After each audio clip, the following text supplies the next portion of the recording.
the name came from. My dad is filming, also working out with us, so the three of us working together, working out as it should be.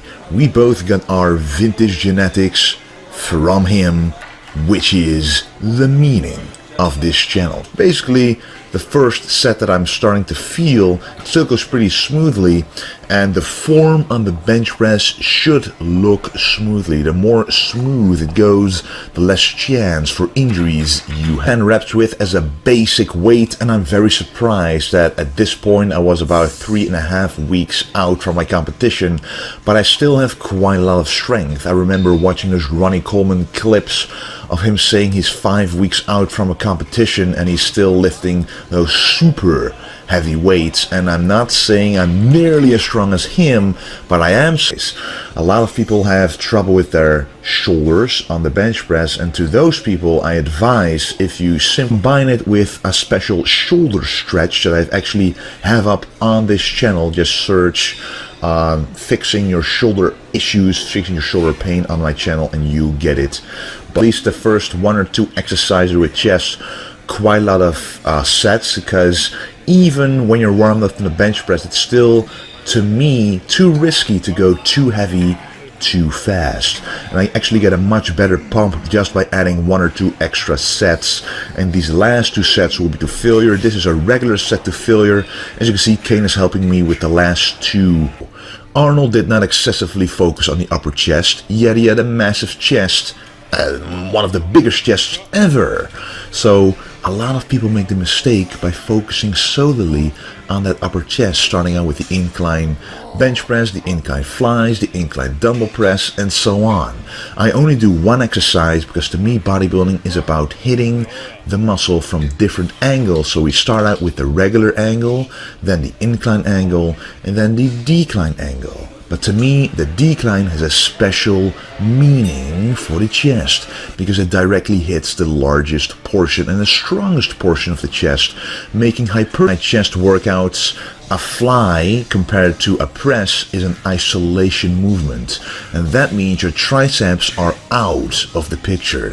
And you just saw that I'm only doing 5 kilograms each arm, and trust me, it may look easy to do, but it is actually very difficult. If it was easy, you're using too much, increasing the pump, because we all know that a pump will increase the blood flow to the chest, to the muscle you're working, and it will increase muscle growth over time. Even though it is difficult for me to achieve a pump right now because I'm very low carb, I'm deep into my competition prep, the moment you do feel that pump though, it is very beneficial to you, not only your mindset, but also seriously your muscle growth. My entire chest is being stretched and contracted. I like to go down about 90 degrees because if you go lower, most of the stretch will not be on your chest, but it will be on your shoulders, and you will feel it if you get an impinged shoulder. If you go too deep, you will inflame it even more, so look out with this one. And you don't want to have. He got this tip from the mountain dog John Meadows. He is very active on his YouTube channel right now, and I'm actually thinking about making videos myself about people that I find useful on YouTube, because everybody has their own expertise. You can literally see that it's contracting the hardest. You can see the blood pumping in there, and that is what I've wanted for a long time, to increase the size of that long head, because the triceps are 2/3 of the size of your arms. So if you want big arms, your exercise with 1 arm at the same time.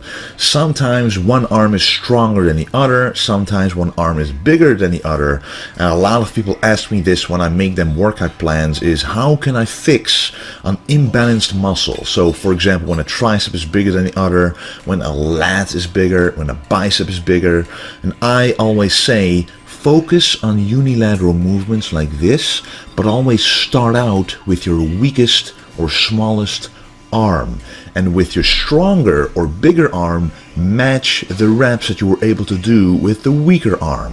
That way you will eventually, and I've told you guys this a number of times, but only a few weeks ago I was still doing the skull crushers Wrong. Yes, even after 10 years, I'm still learning how to properly execute the exercise, and that is probably partly why my triceps have been a weak point for a long time, and they still are compared to my biceps and the rest of. إذا أعجبك الفيديو فلا تنسى الضغط على زر الإعجاب وترك تعليق، ولكي يصلك كل جديد اشترك في قناتنا وفعل زر الجرس.